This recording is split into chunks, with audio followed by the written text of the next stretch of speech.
Walaysa lal khuruj ila majlis dzikrin wa ta'allumin ghairi wajibin ainiyin illa biridhah. Tadi ya, enggak boleh keluar ke majlis dzikir, majlis ilmu yang bukan fardu ain kecuali dengan ridhonya suami. Qala sallallahu Rasulullah sallallahu alaihi wasallam bersabda, la yalqallaha ahadun bidzanbin a'zama min jahalati ahli. Tidaklah seseorang kepala rumah tangga, suami, nanti ketemu sama Allah Ta'ala membawa dosa yang lebih besar daripada dosa bodohnya istri dan anak-anaknya.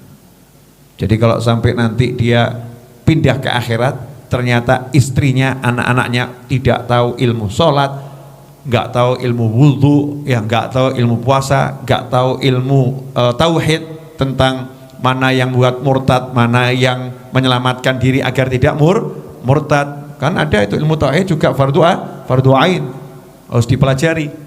Nah, ternyata istrinya nggak pernah diajarin, anaknya nggak pernah diajarin.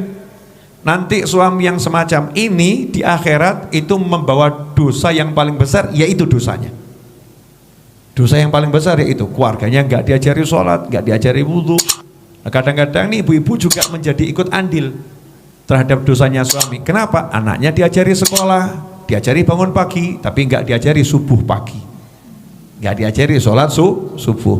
Anaknya diajari ya untuk gosok gigi dan lain sebagainya, bahkan nyanyi diajari, tapi Al-Fatihah nggak pernah diajari. Nyanyinya disimak, jangan sampai salah, malu nanti mama. Ngajinya nggak pernah disimak. Itu nanti juga istri yang model begini sama anaknya dituntut di akhirat. Ibu yang model begini dituntut sama anaknya di akhirat. Naudzubillah min dzalik. Wa qala al-Imam al-Ghazali fil Ihya.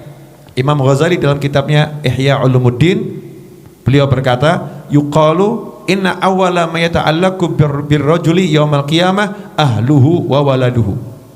Nanti di hari kiamat, disebutkan dalam sebuah riwayat, nanti di hari kiamat yang pertama kali yata'allaq, ngeret-ngeret gitu, dipegang, diseret-seret, gelantungi ya, apa ya bahasa, kalau kita mau pergi terus anak megang kaki kita, gandoli kan ya.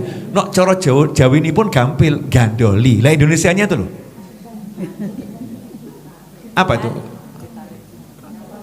Ya angel juga kan ya, dipegang, tak mau dilepaskan, diseret-seret. Itu namanya gandoli. Nah, ketahuan bahasa Indonesia ini.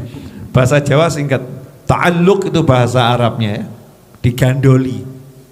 Nah, katanya Imam Ghazali, ada riwayat yang menyebutkan nanti yang pertama kali gandoli ya, bergelantungan ya, bergelantungan pada seorang suami di hari kiamat, artinya suami itu tidak bisa langsung masuk surga karena dipegang sama seseorang. Nah, itu yang pertama kali yang megangi dia.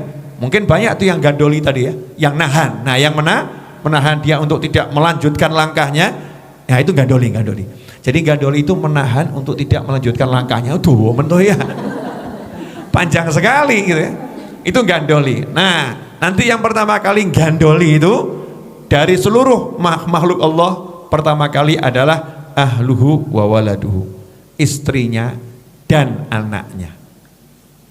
Ya mungkin nanti tonggonya ya, mungkin nanti temennya juga.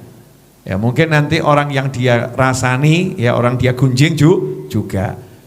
Orang yang pernah dia tipu juga akan gandoli. Nanti itu begitu. Tapi dari semua urutan-urutan itu, yang nomor satu istrinya dulu, anaknya dulu. Makanya nih ya, istri sama anak ini kadang ya seneng dunia gawe ruwet, neng akhirat yang meruweti. Naudzubillah min dzalik. Nah ini istri sama anak yang gak soleh dan tidak solihah. Naudzubillah min dzalik. Ya nggak soleh nggak solihah di dunia udah buat ruwet, di akhirat jauh lebih ruwet. Podo suami juga begitu. Kalau suami nggak soleh di dunia udah buat pusing ya, di akhirat mau cari perkara. Ya di akhirat mau cari perkara. Naudzubillah min dzalik. Fayuqifunahu baina yadayillah ta'ala fayaqulun.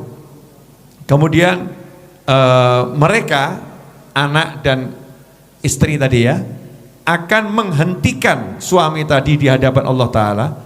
Kemudian mereka berkata, ya Rabbana khudh lana bihaqqina minhu fa innahu ma 'allamana ma najhal wa kana yut'imuna al-haram wa nahnu la na'lam fayaktasullahu lahum minhu.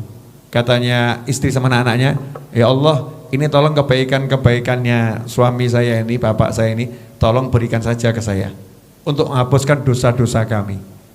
Yo, mau buat sendiri aja nggak cukup, apalagi diambil gitu ya. Ya, tolong ini hukum nih suami ini sehingga pahalanya habiskan ya Allah. Serahkan saja ke kami. Kenapa? Karena dulu waktu di dunia dia tidak mengajarkan kepada kami hal-hal yang wajib yang kami harus tahu. Hal-hal yang wajib, ilmu tauhid tentang mana yang bisa buat orang murtad itu kan wajib diajarkan, karena kalau tidak nanti seseorang bisa murtad. Menyebut muslim kafir itu bahaya itu. Ya, jelas orang muslim kamu kafir dibegitukan. Itu asbabil irtidad, menyebabkan pengucapnya itu murtad itu. Kekafirannya kembali pada dirinya. Nauzubillah min dzalik. Enggak boleh sembarangan. Ini contoh-contoh ya, banyak. Nanti saya akan jelaskan tuh asbabul irtidad, hal-hal yang menyebabkan seorang murtad. Nanti kita akan belajar di fikih mulai dari situ, yang pokok-pokok saja ya, pokok-pokok saja, yang fardu-fardu ain, yang wajib-wajib. Nah, kemudian dia tidak mengajarkan ilmu puasa, padahal kita udah balik wajib puasa, ya kan, sudah punya anak masa belum balik? Ya, wajib puasa, nggak diajarkan sama suami. Nutup aurat, wah ini apa lagi? Nutup aurat. Kadang-kadang ada suami ini yang ngeri, lihat istrinya kalau telanjang seneng. Wah kamu kok rapat-rapat begitu, tutup semua, kalah cantik sama yang di TV. Dah buka aja, pakai yang mini-mini. Ini suami model begini, ini nanti, waduh, diseret sama istrinya, gandoli seret, ayo meluk neraka bareng. Nauzubillah min dzalik, karena wajib itu nutup aurat. Ya, suaminya harus mengatakan, Dek, tutup aurat wajib, buka dosa kamu. Dosa haram buka aurat, wajib tutup aurat. Kadang-kadang kan cuma di rumah. Nah, ini banyak ini yang di rumah buka aurat. Buka aurat itu bukan di rumah atau di luar rumah. Ya, masalahnya tidak boleh dilihat sama yang bukan mahramnya. Gak boleh dilihat sama adik iparnya, gak boleh dilihat sama kakak iparnya. Kadang tinggal satu rumah, ada adik iparnya, ada kakak iparnya, nggak pakai jilbab, dilihat sama laki-laki, adik ipar laki-laki, haram hukumnya. Pembantunya kan sudah seperti anak sendiri, yaitu anakmu. Ya, seperti anak sendiri, ya bukan anakmu, anak angkat. Kan anak angkat saya, Habib, laki-laki anak angkat, ya anak angkat, bukan mahram. Anak angkat bukan mahram kecuali udah kamu susuin dulu. Waktu itu ya dari bayi namanya anak susu, bukan anak angkat, anak susu. Kalau anak angkat ambil adopsi dan lain sebagainya, bukan keponakan ya, bukan mahram ya, bukan mahram, nggak boleh lihat aurat kita. Kadang-kadang satu rumah, ya, oh nggak apa-apa ini kan di rumah. Jadi kalau di rumah boleh itu buka-bukaan, masya Allah, naudzubillah min dzalik. Urusannya bukan di rumah atau di kamar, tetapi dilihat sama orang lain atau tidak.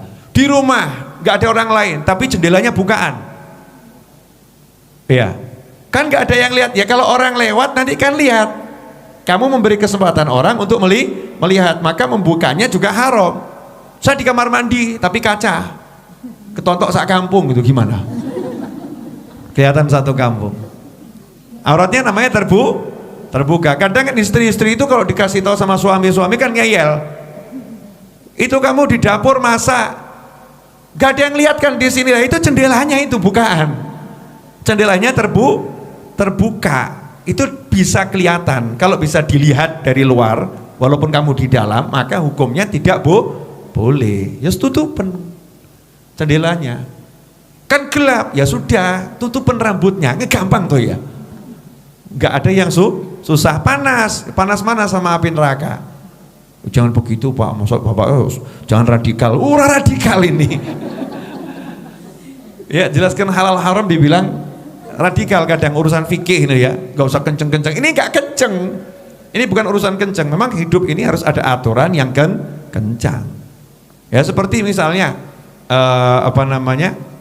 pemerintah memberikan syarat masuk mall harus pakai aplikasi.